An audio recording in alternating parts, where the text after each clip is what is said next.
So, Luukas, you've said that agentic AI is a bigger shift for government than previous wave of digital transformation. And if you had to explain, let's say in 1 minute, to a policymaker, what is the agentic state, how would you frame it?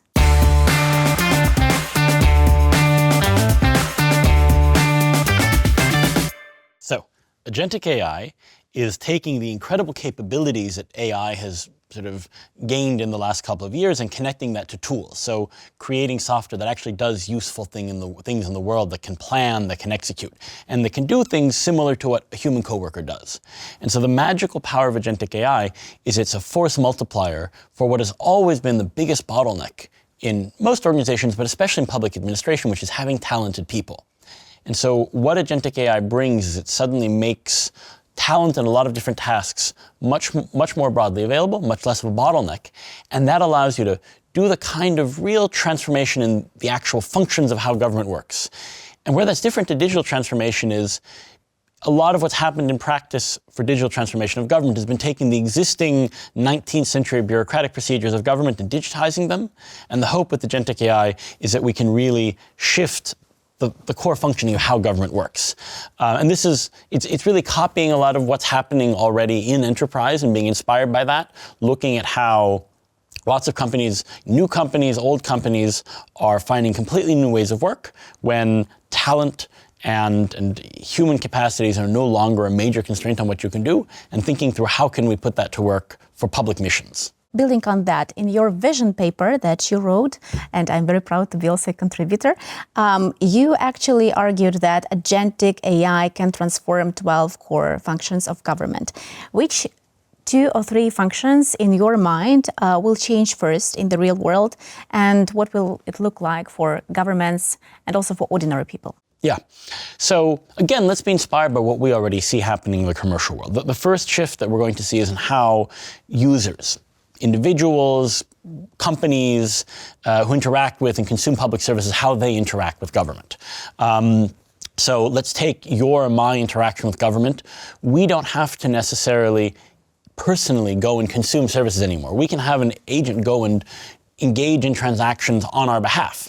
And so let's take a complex life event, let's say birth of a child. The limitation of how government thinks about how they manage services, they only think about the public services part of that portfolio. But when you have a child born, and you know this very well, yes, there are public services. You need to register the name, maybe you have to sign up for insurance, maybe there's maternal support, but you also have a whole lot of other things you need to do. You know, you need to go shopping for diapers, and you need to schedule video calls with the grandparents. And your personal AI agent can take care of all of those things for you, where the part of what your interaction that is public services becomes an element, but that's something gets managed complexity for you, and you no longer even need to think about what is a government service, what's a private sector service, how does this come together. You really can set the goal, which is to have your life managed well in the context of this complex life event, and let the agents take care of it for you. Now, and we can imagine a similar types of changes in how regulated companies interact with government, everything from your tax payments and your regulatory compliances to procurements and tenders.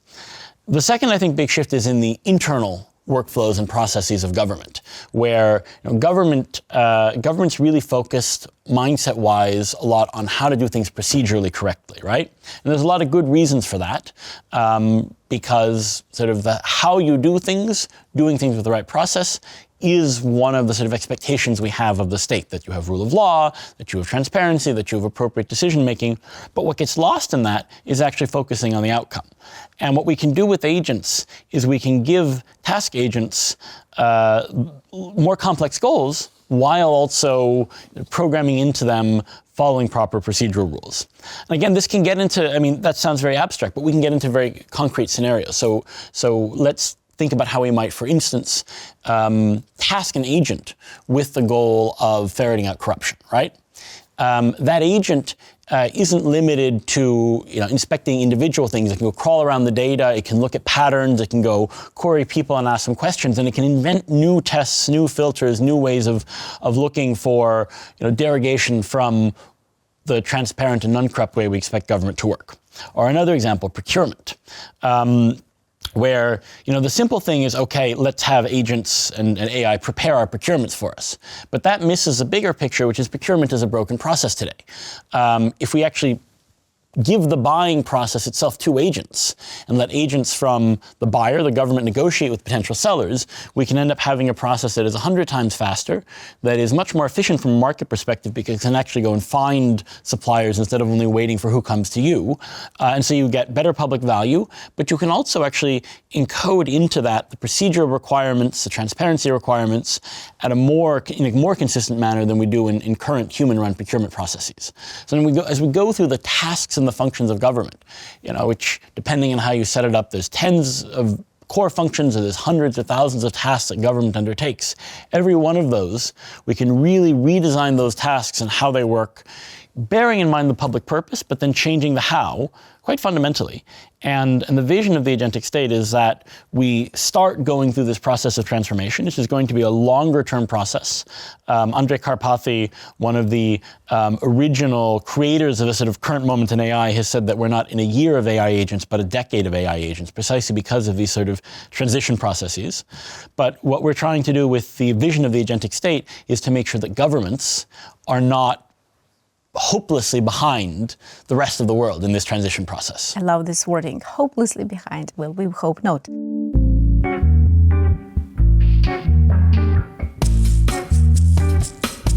Let's talk a little bit about Estonia. So, first of all, you were CIO of Estonia, and now you have been also an advisor to the first deputy prime minister of Ukraine, Mikhailo Fedorov, on AI and digital transformation, and you now keep working with the Ministry of Digital Transformation as well. So, and Ukraine have been learning a lot from Estonia for all these years, and we love Estonia, we love Estonian products, we use Estonian experience. And we are extremely grateful for everything that we've learned from Estonia, and that helped Ukraine also to become a digital state in Europe. And Ukraine has been called the European Digital Transformation Tiger. But, Estonia is perceived as the best case for digital government in the world, but it's also perceived sometimes as the kind of a finished product of digital government. And with AI, it's obviously not the thing. Can you tell us a little bit more about what's the Estonian strategy, what's the AI leap, and how Estonia sees this transition from digital state to agentic? So, first of all, to reflect on your sort of on the storytelling that you engaged in, Estonia had the sort of good luck in the late 90s, early 2000s, to be going through a fundamental rethinking of its institutions. End of the Soviet Union, had to rebuild basic governance institutions with a very strong ambition of making those institutions very accountable, very transparent, at a time of fundamental technological transformation. So what happened in Estonia in the late 90s and the early 2000s was you anyways had to solve all of these problems of how does the justice system work, how do we build up the healthcare system, how do we make the administrative apparatus of the state work, and you grabbed for the means you have available at that time, and the thing you grabbed for suddenly is, well, the internet. And again, the computer and the internet are not new, but suddenly in the 90s, everyone has a PC, everyone has an internet connection, you have the browser, so by default, you build your services so that people can access them by browser, and you then think, okay, well, if I have people accessing it, I need digital identity, and I need to share data between institutions. So a lot of what today is a sort of standard tool set of digital government, Estonia was among the first countries to invent, and then it's not just inventing, also deploying broadly, because when you're building a new institution, you can do the diffusion. And so that created a situation where Estonia, I think, learned a lot of the lessons of how to build digital government first. And it's very humbling to Estonians that a lot of the things that we learned in the 2000s have been useful across the world. We're now in a similar moment of technological shift and transformation. At a minimum, the capabilities of AI are sort of on par with the new capabilities we had with the World Wide Web, with the PC in the 90s, if not more fundamental. And so the possibility for Ukraine, because you're in this sort of situation of having to build and rebuild a lot of institutions, rebuild the country, you have a lot of dynamism, is when change is happening anyways, it's easier to build in new processes, new technologies. Now, to get to your question of where Estonia is in all of this, On a vision level, I think Estonia is very much there. I mean, much of what we talk about in the agentic state, it's not new. Estonia in 2018, 2019 had its bureaucrat vision, which is sort of started to think about, well, if we have agents, or the Estonian vision has this very nice metaphor taking from Estonian mythology, this sort of mythological creature of the krat, who is this sort of spirit that goes and executes tasks for you. But if you give it poor instructions or you leave it without instructions, it goes and like does the wrong thing and can go and sort of do misunderstand its owner or instruction giver's intent, which is a very good metaphor for AI agents, which is if you don't give it good instructions or you underspecify what it should do, it can go off and create mischief. So the vision was there, but the problem in 2018 was that the tech wasn't there yet. And in particular, we started trying to build a lot of this in 2021, before GPT-3.5, before the transformer model, before sort of AI agents really became broadly available. And so Estonia is now doing a little bit of catch-up, paradoxically, because we started too soon. I think my hope is that Estonia is going to remain amongst the early movers. I think the challenge that Estonia faces is that the country is, as you say, in many ways a finished product. It has very well-functioning institutions. It has ways of working from the digital era that are quite efficient, a very high level of satisfaction with services, which is not to say there aren't many problems, but Estonians today, in the 90s, we looked at Western Europe, at Scandinavia, and said, oh, they are so slow. They are set in their ways, they have these ways of work that they've developed over decades, and it's very hard for an old dog to learn new tricks. And now when I look at Estonia, I have that same anxiety of, has Estonian bureaucracy, has the Estonian state become set in its ways the way that that many Western European and Northern European countries are. So the challenge for Estonia, lacking I think some of the sense of urgency that you have in Ukraine is how to, not to do very cool innovation projects, that will happen and there will be cool use cases and the people who do AI will do good things, but to really have the transformation of how government as a whole works. Do you agree with the statement that there are not so many digital states in the world yet, and we are already talking about bringing them to the next level of agentic state? And if yes, I mean, what are the possible scenarios for, let's say, countries like Ukraine, or let's say countries who are not digitized at all?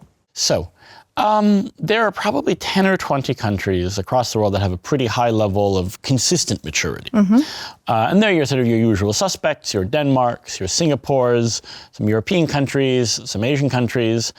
But then you also, I don't think it's fair to say that the rest of the world is undigitized. It's rather that there's a huge amount of very sophisticated use of technology, but it's not well governed and it's not done consistently. And you don't have, for instance, the types of central platforms like Diia, like something for data exchange and identity, that actually give you this sort of systemic effect. So look at the US, right, or look at the UK.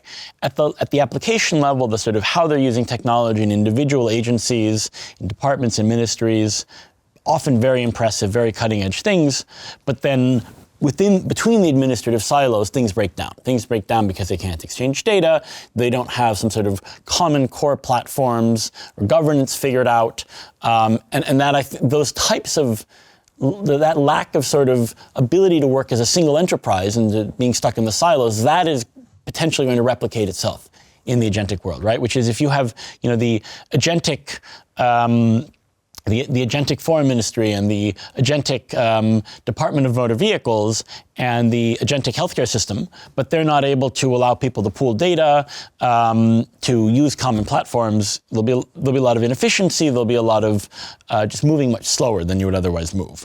But I don't think this is an open question, not just in government, but in organizations more generally, as to whether leapfrogging is possible or not. It's nice to say, you do this leapfrogging, and Estonians like to say that in the 90s we did a lot of leapfrogging over Western Europe. But the reality is you still have to do the preceding hard work. And what you see from enterprises, that companies and organizations that haven't done the digital transformation are also having a lot more difficulty doing AI. There's some very obvious tangible reasons. I think the big one is around data governance, which is if you don't have some understanding of what your data assets are, governance process in place, you just really can't automate. You really can't deploy agentic systems at scale. And some of that's also sort of the mindset shift and change muscle, because a lot of the rethinking of how organizations, institutions work, that digital transformation has already forced you to start thinking about that same muscle you need to use much more in the AI context. Okay, let's imagine the situation. You are speaking to a finance minister, not to a digital minister. How do you convince him to invest in AI as not just a nice to have experiment, but as to something bigger that could really have a huge impact on a country? So I think the way you approach a finance minister, you of course need to start with the categories and the boxes that a finance minister thinks of. So they think in terms of activities, lines of work, they budget different outcomes, and you want to start working through with them the different tasks, the different functions of government, the different outcomes that the finance minister is budgeting that's sort of part of the governmental planning system, and how the smart application of agentic capabilities really makes a shift there. So and part of that is identifying common functions across government. So something like user interaction, processing, a user request, processing, for instance, an application from users, engage in regulatory supervision to show these commonalities across government, and then to show where the savings can arise. I think the tricky bit for finance ministers is they, of course, want the very concrete evidence. I mean, there's two ways that you can approach a finance minister. One is as a sort of the overall CFO with the planning function of the enterprise of government, and you can kind of take that planning function look. You can find the functions where AI can make a difference and show how it executes better on those functions more efficiently. The other thing the finance minister is going to want to ask is, how does it save me money? And the tricky part there, for being very empirical, is that the evidence is still open. If we look at the question of what's the evidence for the increase of productivity that comes from AI use at a firm level, it's starting to appear, but it's sort of, this is a lagging indicator. And this is repeating a bit the dynamic we had in the 90s, where economists said, well, you can see the effect of ICT, of information and computing technology, on productivity everywhere, but in the productivity statistics. There are still a lot of open questions. There is still not so much evidence, but some of the countries that, even European ones, are really thinking about moving to agentic state without having enough capability and institutional capacity inside the ministries and the teams. What would be the first 3 to 5 steps they actually have to do to get closer to the agentic state? Yeah. So there's, in terms of the playbook, there's a central element and there's a bottom-up element. Yeah. And the central element is, I think, what Ukraine is doing incredibly well, based on the sort of the experience that you've had over the last 5 years of having a sort of core AI transformation team, first of all, and then also thinking about the core platforms of what an agentic state looks like. And this is a sort of a further development of the digital platforms that you want to build out. So there are citizen and user-facing platforms. You have Diia, and you have Diia AI, so the sort of the agentic interface for consuming services. AI Center of Excellence. Right, so your AI Center of Excellence. So you build out the core team, the core platforms, and I think it's, for a moment, just to pause at why the platforms are really important. The platforms reduce the marginal cost of doing new services, new things. So why digital identity is important, why data exchange platforms are important, why having these agentic AI platforms are important, is each new service in a ministry, each new application somewhere that you might want to build, if you've already solved identity, if you solve data, those are costs and friction factors you don't have for each new successive application. So you want to build the core element. The second thing you have... And how you do it, how you build it, a core element in the ministry of Digital Transformation in some country in Europe. Yeah. How you do it? So you need to start by just bringing in some AI native talent, right? And this is, again, something Ukraine's done well, which is you have an AI CTO, you have a sort of an AI CEO, they have their own team. The tricky bit is you also need to convert the lines of work and the teams that you already have doing digital transformation. At this point, pretty much every country is going to have teams in a digital ministry elsewhere that are dealing with digital skills, that are dealing with how to promote adoption of tech and digital transformation in small businesses, that are dealing, of course, with digital transformation of public services, they're dealing with infrastructure. The resources, the people, the teams doing that need to become AI native, right? And so it's almost a religious conversion from having a small AI team to having a kind of AI-pilled digital ministry or digital team as a whole. And I think part of that has to come from leadership, has to come from the top. One of the things you see across companies that are really moving quickly in AI adoption is the CEO, him or herself, spends a lot of time using AI, using coding agents. And that doesn't mean that they kind of become their company's CTO, but they have an intuitive understanding of the tech. So your call to action is just like every minister should become an AI, the ambassador of AI in the minister, and should build an AI first culture in the ministry. That's what you're saying. But let's start first off the central unit, the sort of the center of government unit that deals with technology. It's maybe it's the digital ministry or the government digital service or whatever it's called. The one who deals with the digital transformation or AI. So that's the top-down bit, right? And there's a human element to the top-down bit. There's a policy element. There's clearly a technological element in terms of the platforms that you enable, and of course a governance and a regulatory element. And these are all these are all detailed in the Agentic State Vision. And Ukraine, I think, has a really mature plan for how to do that, using also the platforms and the institutions you've built over the last 5 years with the digital ministry. The second element to this, however, is also bottom-up, which is you then need to have across government the teams, the use cases in everything from health to education to defense to the kind of boring back office functions of government, your finance ministry, your government auditors, that really enthusiastically start using this.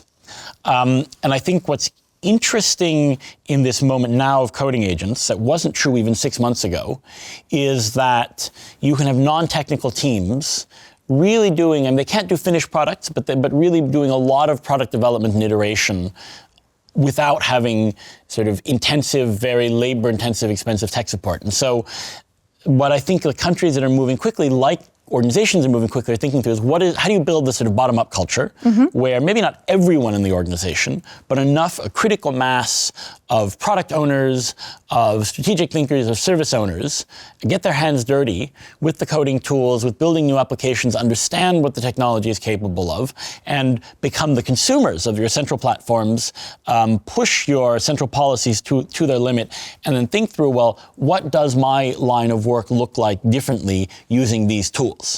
And I think the risk for governments is they don't do it. The thing that's going to happen is not that everything continues hunky-dory happily the way things have gone along, right? The rest of the agentic society is going to start running circles around them. Yeah. And we're already starting to see this today, right? Which countries that don't have even the sort of digital identity, authenticated services that maybe have online forms. People are starting to task agents with filling them in, and I think we'll soon start seeing even in countries with EID that people will authenticate themselves and then give the completion of a service to a browser agent, and that's going to lead to all sorts of interesting problems and screw-ups. Yeah. You're going to have if government IT isn't supportive of using agents, if you don't have the approved tools in place, your internal tools are a year or two behind, then that part of your public service that wants to do cool things, they're going to sort of use the shadow IT and they're going to build their own agentic workflows. It's going to have massive security problems when they do that. And of course, the sort of broader disillusionment that you already see in the sort of era of poor digital government delivery, which is if people sort of experience really good digital services and digital transformation in the private sector, and then government seems stuck in a sort of pre-digital era, that undermines their trust in government. That's going to get even worse when you start, when your smartphone and your consumer services are sort of in a fully agentified world, they're running circles around what the state can do. If the state isn't keeping up, then that's not going to, people are not going to think, oh, the state is ethical and trustworthy. They're going to think the state's behind, it's not capable, and they're going to lose faith in even more so than they have so far in public institutions. And so there's a third element in addition to the top-down and the bottom-up, which is the sort of the outward question then of how the agentic state interacts with the agentic society. And then this is, for me, one of the interesting design questions. What I don't know is how much then of the actual core agentic capabilities, like there is an agent to do task X or function Y, needs to be built in-house by government versus having a situation where we open up the data, sort of the core data, the registers, the APIs, the orchestration, the rule set of government to the rest of the world, to the sort of private sector organized, individually organized functions. Very abstract point, but let me make it concrete. We come back to the question of a citizen agent. Scenario one is a citizen agent is a piece of software that is developed and managed by the government, right? So you have, in Ukraine, you've got Diia AI, builds already on Diia, so you have distribution, you have an application, you have the authentication, you have an agent that's managed by the government, right? But there's an alternative pathway where people are sitting in ChatGPT, they're sitting in Claude or Gemini, those tools are getting more and more agentic capabilities, that they actually have an OpenAI agent or an Anthropic agent that goes and accesses and consumes public services via an MCP server. That's something that I think Google and OpenAI would love to sort of sell, because that puts them in the central position of owning the consumer relationship. There are clearly risks to that, but there might also be benefits to that, right? It actually, like from the service delivery standpoint, that might work better over time than trying to build your own agents. I don't know, right? And I think these are the types of design questions that are really open. I'm not saying to all the governments out there, don't build your own agents, because if you just sort of give up, sort of throw your hands up and give this function to the private sector, there's a loss of sovereignty, there's a loss of responsibility, there's a lot of public mandates you may not fulfill. But I think these sort of architectural design questions are really up in the air right now. And they're up in the air in the private sector. You see this tension between, for instance, e-commerce providers and the AI platforms.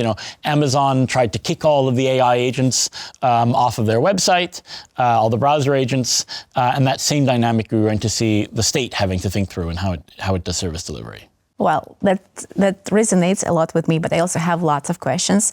First of all, the topic, which is interesting for everybody. What is AI sovereignty? Yeah. That's the first question. The second, if you could elaborate a little bit more about the risks and generally, so I personally think that it is really important to work with businesses, because all of the innovations are born in businesses, and you give very concrete examples. Working with big tech might have more benefits, more advantages, for example. How it also could be related to the topic of AI sovereignty, right? Because everybody has its own definition of AI sovereignty, and it's interesting for me to hear yours.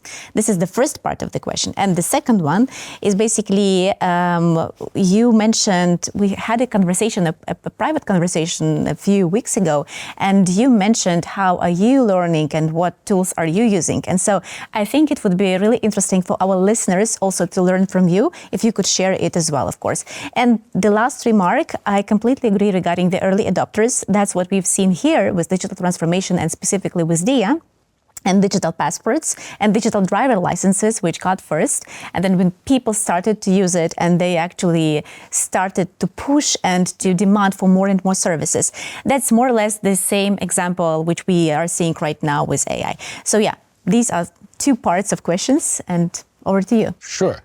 I'll start with the personal bit first, okay. Right? Of course, because the topic of AI sovereignty is very difficult.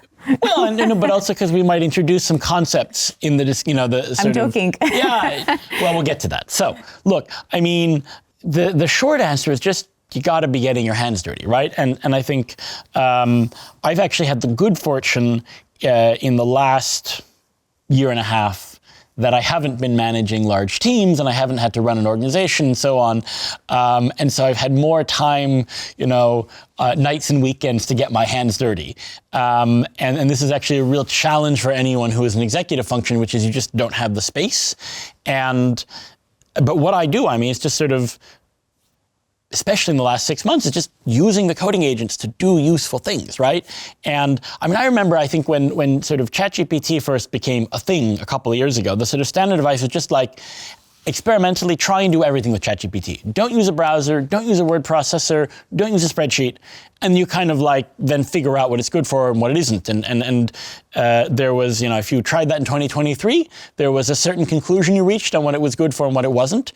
If then you tried that again in the second half of 2024, once thinking models had come out and the capabilities had increased a lot, you sort of arrived at a new sort of equilibrium of what the AI tools are good for at an individual level, what they're not for. And then if you use a coding agent, you arrive at a third, higher equilibrium. And right now, my productivity suite always starts with Claude Code and starts with the data and the information I'm using for a certain process, whether that's locally or connected, via a bunch of MCP servers. And then the usual tools, email, Word, spreadsheets, whatever, it's post-production in some sense.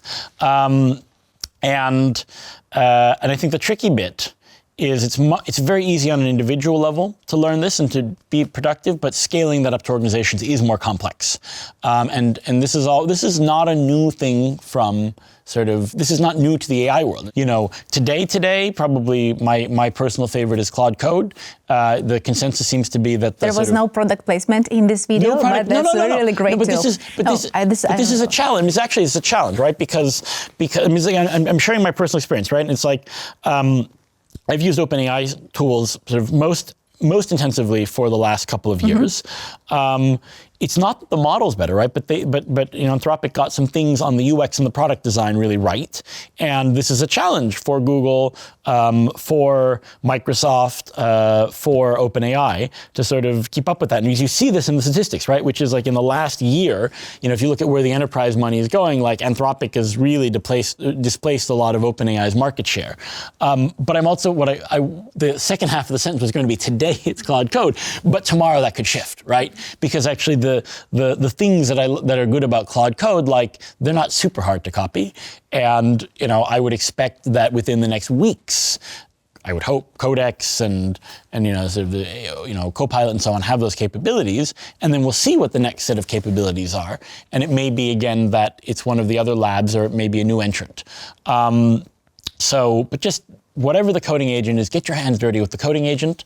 And when there's the next leap, get your hands dirty with that. And the one thing I'll say to non-technical listeners, and I think, an investor audience, I would hope, knows this, but there might be other audiences that haven't experienced this. Your civil servant audience, you're sort of in the government spaces, is one of the magical things of the coding agent is that they can help you accomplish technical tasks that previously would have seemed out of your reach. So you need to use an API to set up a workflow. It will go figure out the API specs and tell you what you need to do. You need to go and push out a little snippet of code somewhere, or put something on GitHub, or set up a virtual server. It can actually do those tasks for you.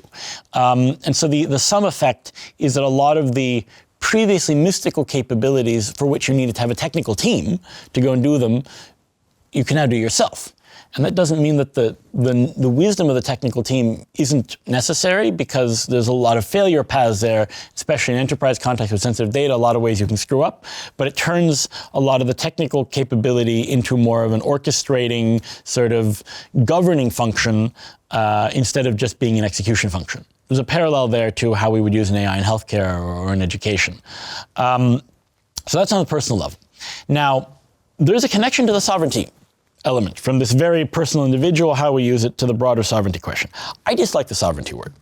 It's because it's so vague and abstract, and it's a Rorschach test to, every individual, every organization that uses it, and it's very imprecise. But I think it does point to a really big underlying question, right? Which is, there are all these negative paths, some of which we know from the era of digital transformation, some of which are new, that in one way or another impinge on this sort of abstract concept, either of individual sovereignty, organizational sovereignty, or national sovereignty. And I think everyone's thinking through, well, we're now in a situation where at the frontier, there really are only 3, 4, 5 major actors who are providing the AI, right? Plus, behind that, the infrastructure, also a couple of major actors, hyperscalers, the chip manufacturers. There's almost been a monopoly on the chip manufacturing, but even if a couple of other players come in, it's going to be an oligopoly. And so what are the dependencies that I create in a commercial sense, in a geopolitical sense, in a cognitive sense, right? I mean, if the way in which we consume information becomes mediated through this, then do I even know it's true anymore? Because the way that I interpret data into sensory information, augmented reality, LLM sort of processing things, summarizing things for me. At some point, if the algorithm is biased in some way, implicitly or not, you can end up having a different perception of the truth. And this is something Ukraine's very aware of, because you've already had to confront this challenge of having, an anti-Ukrainian truth baked into LLMs. And sort of telling narratives and versions of, what is Ukrainian territory, what is the history of the Ukrainian language and people, et cetera, that is more aligned with Russian information warfare goals than it is with, what I would call the capital T truth, but maybe if we're going to be subjectivist about it, certainly Ukraine's truth. And then the challenges with the massive sort of tapestry of ways in which sovereignty is potentially challenged. What do you actually focus on? Because if you say, okay, I want to have sovereignty, and you try and build the whole stack yourself, true autarky is impossible in this space, simply because no one really controls the supply chain end to end. Maybe to some extent there are two nation states in the world that could sort of try to cover most of it, but even they will struggle at this, and they are struggling right now. But everyone else sort of is going to be broadly dependent on bits and pieces of technology that clearly come from outside of the sphere that they control. That's not a new phenomenon, but it just gets more extreme in the era of AI. What's the kind of wise approach to preventing the negative paths? From my perspective, I think, and then there's a spectrum of solutions to this, right? There's a spectrum of approaches. And there's a conservative approach, which is we go it slow. And we only start using the AI when we have validated it. We try and build as much as we can ourselves. And there's a more liberal perspective, which focuses on the functional question of, do I ultimately have control over the processes? And I say I fall very much in that second, more open camp in how I approach sovereignty, which is, you want to avoid the lock-in scenarios, you want to avoid the dependence, but you can do that either by not using the tools at all, or using the tools in such a way that you also aren't dependent on a single tool, right? And so to do that, you need to be able to switch quickly, you need to avoid lock-in at any of the many different layers of the stack to a single provider, and the best way to do that is to actually really understand the tech and the tool as well. And so that was a long-winded explanation, but the simple way of formulating this is the more aware and more capable a user and consumer of these technologies you are, and that includes, by consuming and using that can include developing core elements of that value chain, the less dependent you're going to be. So to make it even less abstract, like I could be independent of, individual AI providers by not using any of them. I don't want to be dependent on OpenAI and Google, so I'm not going to use AI. Or you can say, look, I'm going to use them, but I'm going to know exactly what my specifications are. I'm going to have my architecture set up in such a way that I can swap models. I have guardrails in place to know if I'm getting junk information. And the way I can develop all those controls and that aware deployment is because I've been a really aggressive user. And then if any of these risks materialize, I can react quickly. Mm-hmm. And I think this is something that Ukraine actually knows intuitively. We think about what made Ukraine digitally sovereign in 2022. It wasn't, when, the bombing started, you had this massive shift from government information systems that were on-prem in Ukraine into cloud. And I played a small part in the Estonian government then sort of helping save some of the data. Not small, you helped a lot, but we'll talk about it a little bit later. But so the thing that made Ukraine digitally sovereign at that point in time was not a specific architecture. It certainly wasn't having things on-prem, because suddenly that was the problem. Actually, the fact that cloud is someone else's computer outside of your territory became a feature, not a bug. But the real thing that made you sovereign was your ability to move quickly, your ability to quickly shift your architecture, quickly adapt on a technological level and organizational level. And the same thing has been true if we think about the last 4 years now of the war, which is Ukraine's ability to constantly be changing its tactics, constantly be adopting new technologies, to be in the sort of race and at least keep up with and frequently move much faster than your opponent, more so than any individual technology or supply chain, is what's given you sovereignty. And that doesn't mean that dependencies aren't a problem, but it's kind of a higher order level of sovereignty. And so when I think about AI sovereignty, the counsel I give is aim for the higher order sovereignty, which is you use all the tools and you understand them all and you're a very powerful user, and then you maintain the ability when circumstances shift to move quickly. And the main reason you really want to pursue that strategy and not we don't use the tools that we can't control strategy is the cost of the opportunity cost of not using the tools is so huge. Mm-hmm. And this is fundamentally the problem with digital sovereignty as a concept. It should not be viewed as a standalone concept. There's a broader question of sovereignty. Again, starting from the individual, an individual's freedom, cognitive sovereignty, going to the level of, the nation state. And digital sovereignty is one element of that. And I would rather be digitally unsovereign, but use digital technologies to contribute to my sovereignty as a whole, than I would like to be, have some perfect version of digital sovereignty, but therefore be less effective, less agile. And, in the case of countries at war, that's just a question of slow decline. I think in Ukraine's case, that means, more territory in Russian hands. So I know that you're here in Kyiv just for a few days and you have a pretty packed agenda, and I have so many questions to you. I would like to spend this time that we still have to tell the listeners the story of how you're working with Ukraine. And I would like to start with saying that you're my great friend, and you're a great friend also of the Ministry of Digital Transformation of Ukraine and of Ukraine. And when the full-scale Russian invasion started in 2022, you were among the first ones who supported us with lots of different tracks, including the tracks related to data storage. And you also helped us a lot with building a separate, I would say, strong communication and, strong bridge between Ukraine and Estonia. And we have done lots of great projects together, and we have learned a lot from you. And, so we are, first of all, incredibly grateful for this support, for this partnership, and for our friendship. And then for the past year, you have been working as an advisor to Minister Fedorov, now to the also acting Minister Alex Bornyakov. You have such a great experience, and you're working with governments worldwide. Why Ukraine? I mean, a part, of course, of the part that's very important to support Ukraine. Why else? What are another reasons?